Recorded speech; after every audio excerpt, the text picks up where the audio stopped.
You know what's really fun? Asking someone for some feedback and then realizing everybody's got an opinion.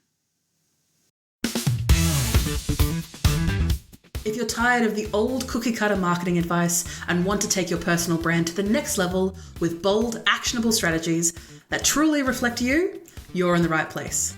Let's untangle your marketing mayhem with Zoe, the video confidence coach, on the Unboring Your Brand podcast. Unboring Your Brand was recorded on Wadawurrung land.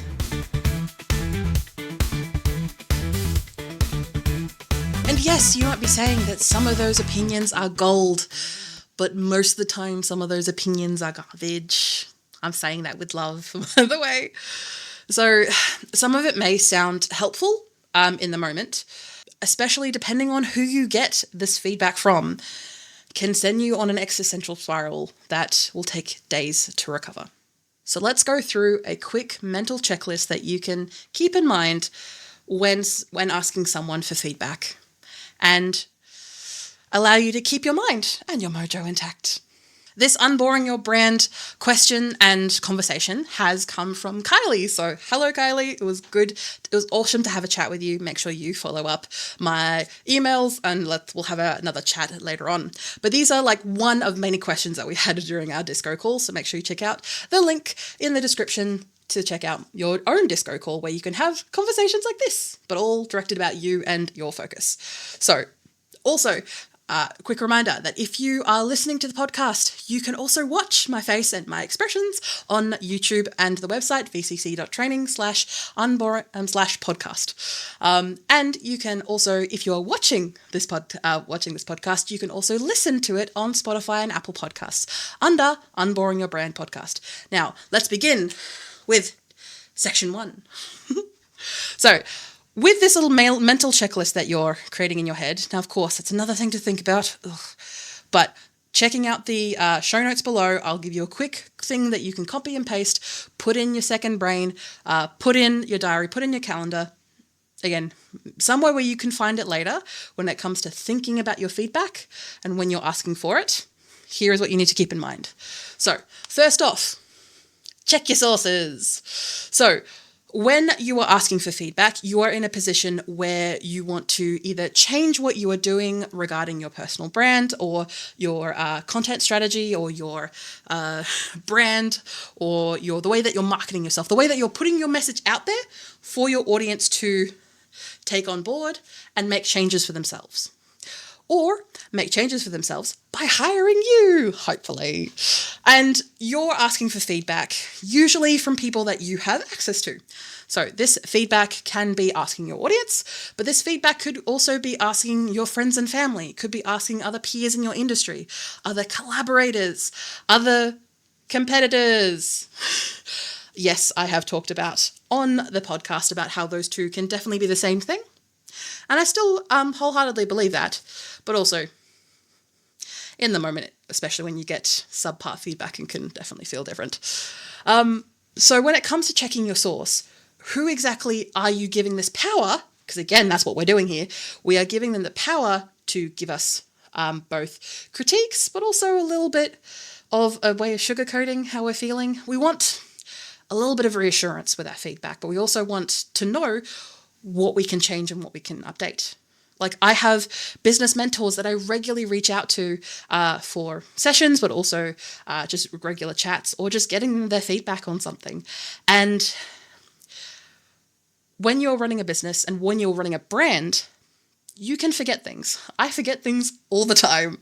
And when I am so fixated on a project or fixated on getting a certain outcome for someone, I can kind of miss the forest from the trees and not really do my basic fundamentals.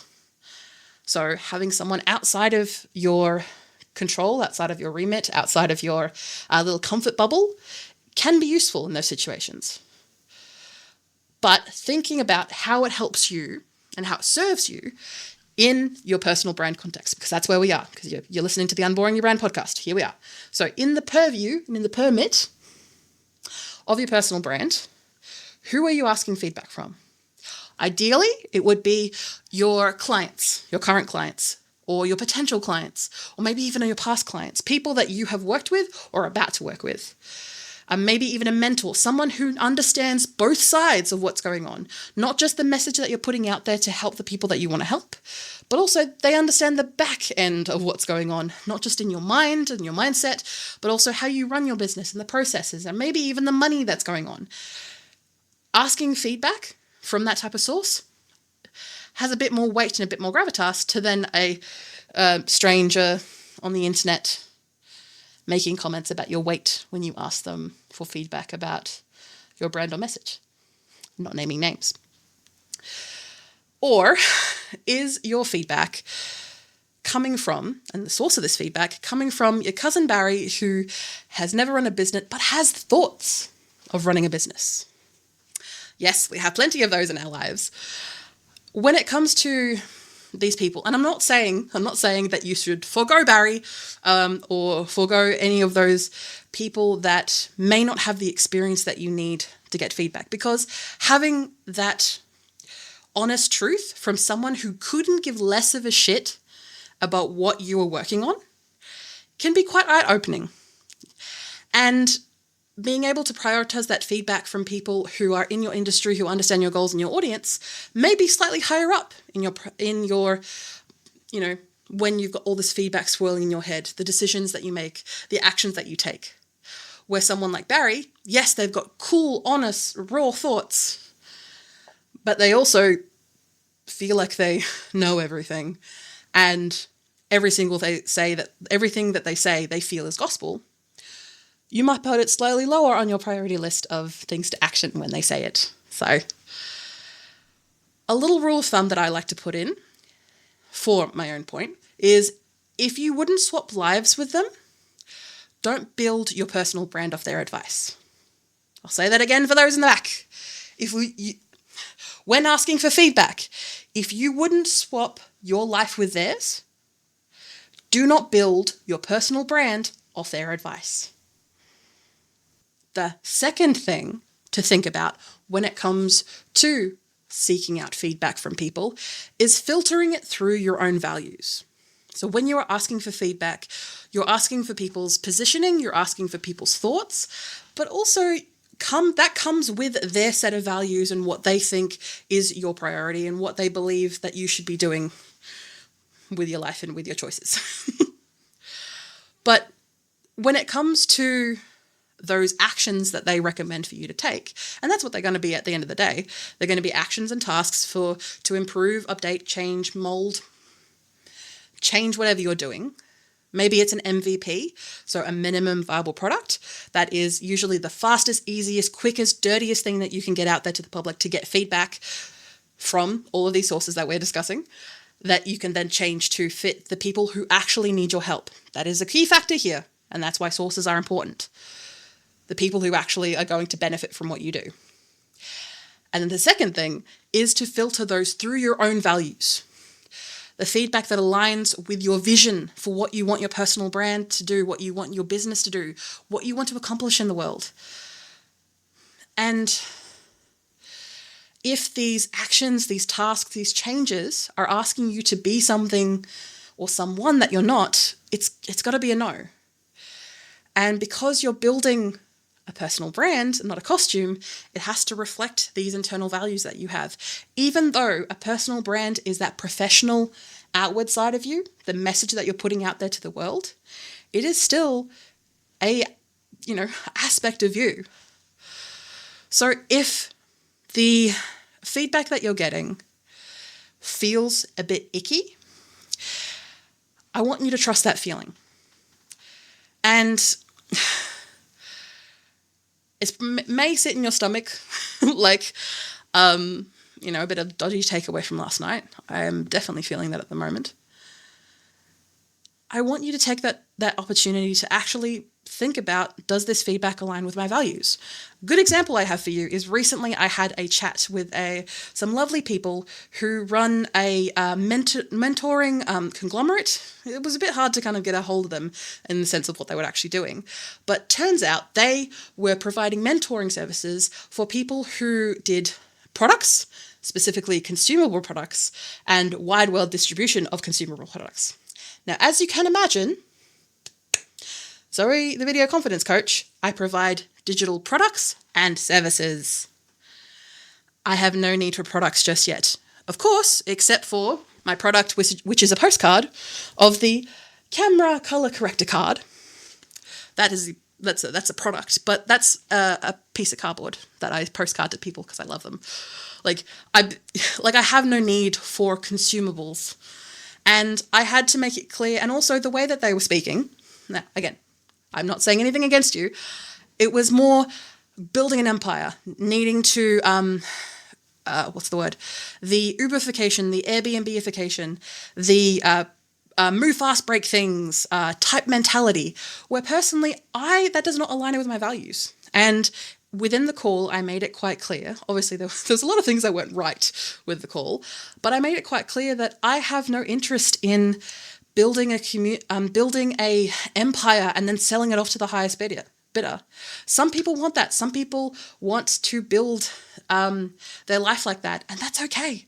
That is not for me, though.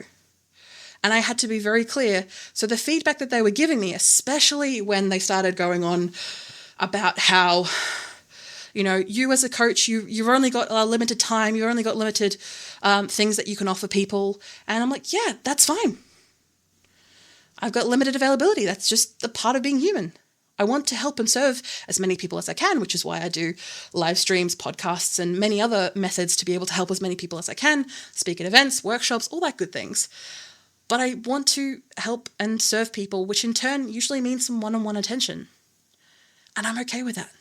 That is my values, and I'm okay with that. I don't need to build empire.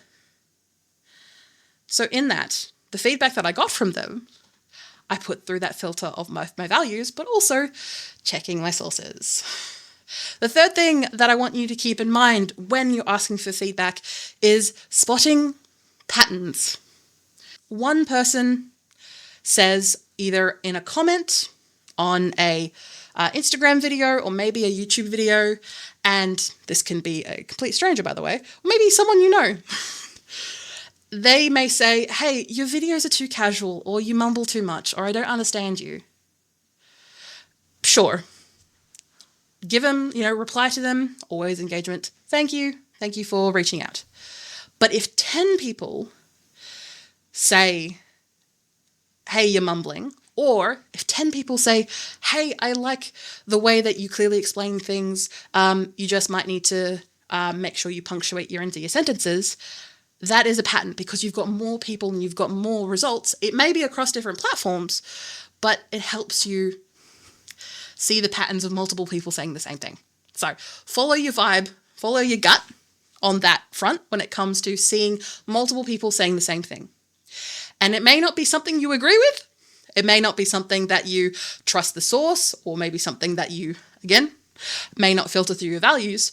But if a lot of people on different platforms and different areas of your business or the different services that you're providing say the same thing, might be a thing that you might need to look into and change. Sometimes that happens. And sometimes you can be so stubborn that you don't want to admit it. Like somebody I know. Wink, wink, nudge, nudge, that's me. But I do my best to listen to my audience, listen to you, and do my best to make changes where need be.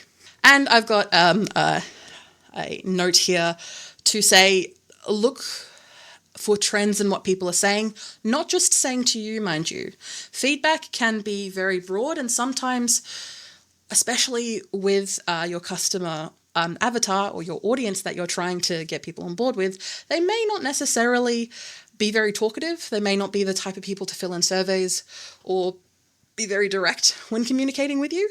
So trying to pick up on signals that are out there in the communities that you are a part of, specifically niched communities that you are a part of, either online or in person, trying to pick up those trends. There may not be feedback directed at you, but if you can pick up those patterns and start implementing that into the way that you communicate, it can help you be clearer, get the point across, maybe get people to take an action, which results in you getting money. Because you don't necessarily have to be the loudest voice in the room to make a change.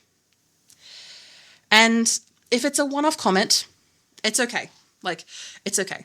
If you're receiving that one-off comment a lot, then It's sometimes going to happen. And especially when you are starting out, when you're not getting a lot of traction.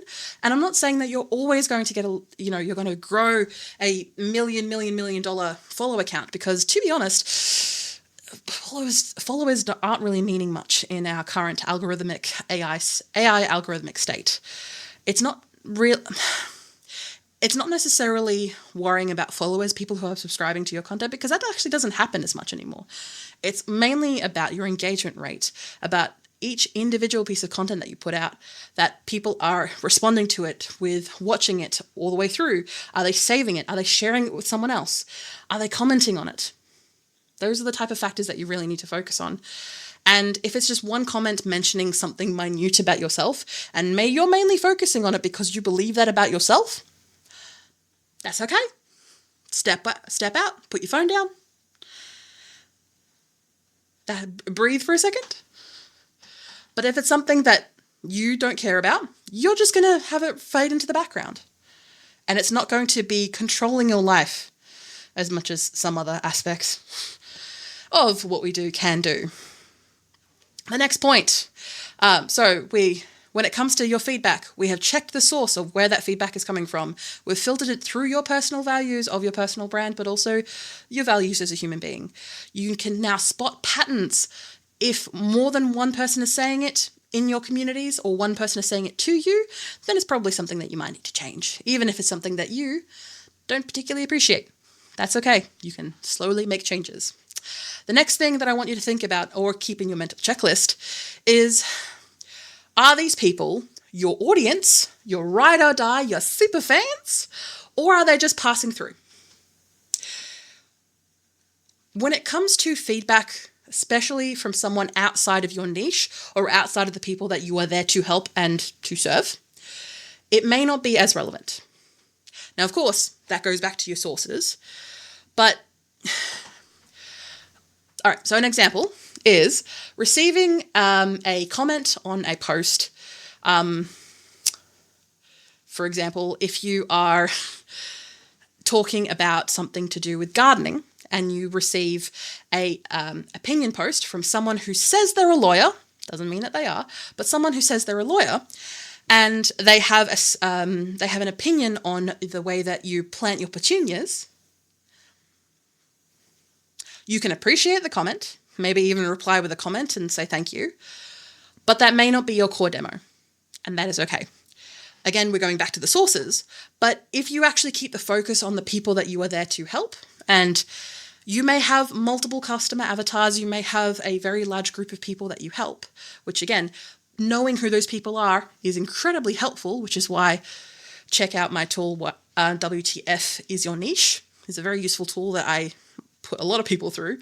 You spend 20 minutes and you get a really clear idea of who your target audience is that you can make decisions about. Highly recommend. In those particular moments, when thinking about the source of that feedback, you need to think about, are those people there for the long run? Are they actually going to stick around to see the changes that you're enacting from the feedback that they give you? Or are they coming in, vomiting their opinion up, going, and then leaving? Because that happens a lot, especially on the internet, and especially from white men. I do not say that with love. But people who believe they are always right are going to make sure that you feel like you're always wrong. So in those moments, think about where the source of this feedback is coming from. Did you ask for it? Filtering it through your own values and spotting the patterns. And then thinking about, is this feedback coming from someone who isn't necessarily even a super fan, but someone who is going to stick around to see the changes that you are going to make from their feedback? Or are they coming, vomiting up their feedback and then leaving? Because building a brand is not for everyone, but knowing who you're building it for and doing it the right way is a good use of your time and a good use for, once you've asked for feedback, to actually utilize that feedback correctly and take actions and make changes from it. And the last thing I want to check in with you regarding this mental checklist, again, the details can be found in the description, where I will have a show notes page, which will have a nice breakdown for this so that you can copy and paste and put it wherever you need to. The last thing that I want to mention, again, with this little mental checklist, now, of course, I've gone into great detail because I want to help you, but in the meantime, with this feedback is ultimately, does this feedback help you grow or does it shrink you? Does this feedback that you are asking for help you grow or does it shrink you? Because constructive feedback isn't presented in a certain way, even though it can be. It's not given a shit sandwich, which is a compliment thing, a harsh thing, and then a compliment again. I like to do that sometimes when I'm giving constructive feedback to someone who I know is very sensitive at that moment. Not all the time, of course, but sometimes they're a bit sensitive in that moment. You might need to compliment and put in a bit of a shit sandwich for them. But constructive feedback, actively putting context around why you're giving feedback, which is the big ding ding ding here, is it going to push you to improve? Are you going to feel empowered by the feedback and the constructive feedback that you are given? Even if it hurts or stings a bit, it's going to be useful. But if the feedback is telling you that you're a tall poppy and we need to cut you down, or that you're getting too big for your britches, sit down. Is that stuff you really want to be hearing? Is that stuff you need to be hearing? Because especially a lot of the people that I work with are people who have heard this their entire lives. No, I do not need to sit down, Janice. I need to help the people that I need to help. I need to swing my arms around. I need to wear crazy colors and makeup because I want to be seen by the people that I need to help because they need my help. And I don't need you trying to squish me down because it benefits you.